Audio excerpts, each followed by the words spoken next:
Assalamualaikum warahmatullahi wabarakatuh. Halo semuanya, bagaimana kabar kalian hari ini? Semoga semua dalam keadaan sehat ya. Nah, pada video sebelumnya kita telah mempelajari mengenai diagram batang.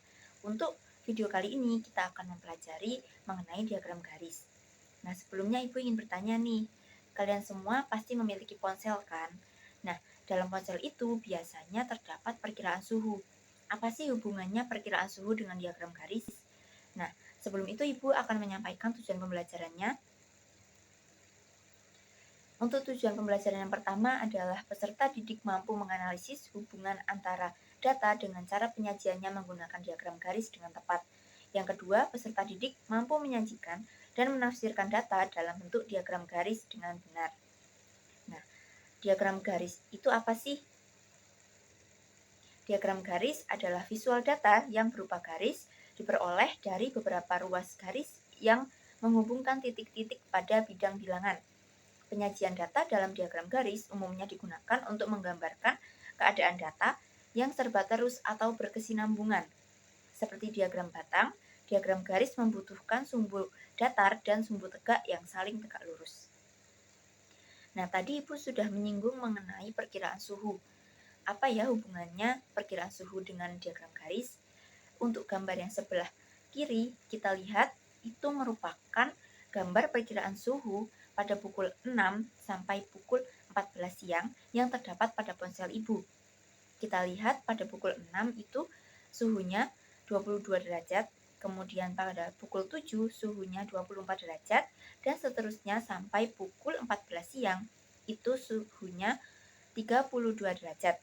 Nah, kita lihat di sana terdapat titik-titik yang dihubungkan oleh garis. Apabila gambar perkiraan suhu tersebut kita sajikan dalam bentuk diagram garis, maka akan memperoleh gambar pada sebelah kanan. Kita lihat bahwa untuk sumbu X itu menunjukkan waktu atau jam, kemudian untuk sumbu Y-nya itu menunjukkan suhu atau derajatnya. Nah, jadi apabila perkiraan suhu terdapat pada ponsel itu kita sajikan dalam bentuk diagram garis, kita akan peroleh gambar seperti pada gambar sebelah kanan. Kemudian kita masuk ke contoh soal. Untuk contoh soal yang pertama, kita lihat berikut ini adalah data nilai siswa kelas 7 SMP Negeri 1 Magelang saat ulangan matematika. Di sini terdapat data nilai ulangan matematika dari 26 siswa. Nah, untuk soal yang pertama, buatlah tabel untuk menyajikan data di atas. Untuk soal yang kedua, buatlah diagram garis dari tabel yang telah kalian buat. Kita lihat untuk penyelesaiannya. Yang pertama, kita membuat tabel terlebih dahulu untuk memudahkan membuat diagram garis. Kita kelompokkan nilai-nilai yang sama, itu ada berapa, atau frekuensinya atau ada berapa. Kita lihat untuk nilai matematika yang 6 ada 4 siswa, nilai matematika 7 ada 5 siswa, nilai matematika 8 ada 6 siswa, nilai matematika 9 ada 9 siswa, dan nilai matematika 10 ada 2 siswa.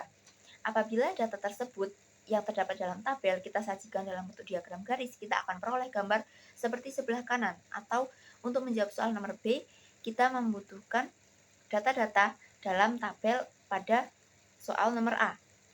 Kita lihat untuk sumbu X-nya itu menyatakan nilai matematikanya, kemudian untuk sumbu Y-nya menyatakan banyak siswa. Nah, jadi gambar diagram garis tersebut menunjukkan gambar atau diagram garis nilai ulangan matematika siswa. Kita lihat untuk contoh soal yang kedua. Nah, kalian ini tidak hanya diajarkan untuk dapat membuat suatu diagram garis, tetapi juga membaca suatu diagram garis. Kita lihat pada gambar itu menunjukkan hasil panen padi dalam beberapa tahun. Kita lihat pada tahun 2002 itu hasil panen padinya adalah 20 ton, kemudian tahun 2003 itu hasil panen padinya ada 30 ton, dan seterusnya sampai tahun 2006 itu hasil panen padinya ada 50 ton. Nah, untuk memperkuat pemahaman kalian mengenai diagram garis, silahkan kalian belajar secara mandiri dan mencoba secara mandiri soal-soal yang terdapat pada gambar. Nah, kalian bisa menggunakan soal-soal ini untuk melatih kemampuan kalian atau pemahaman kalian mengenai diagram garis. Nah, kita cukupkan video pembelajarannya. Sebelum Ibu tutup, Ibu memiliki kata-kata motivasi. Setiap kesalahan adalah kesempatan untuk belajar. Jadi jangan pernah takut untuk mencoba dan gagal. Nah, setelah kita mempelajari diagram garis pada video kali ini, untuk video selanjutnya kita akan mempelajari mengenai diagram lingkaran. Silahkan kalian semua bisa mempelajari materi diagram lingkaran terlebih dahulu. Nah, kita akhiri video pembelajarannya. Ibu cukupkan, terima kasih. Semoga bermanfaat. Wassalamualaikum warahmatullahi wabarakatuh.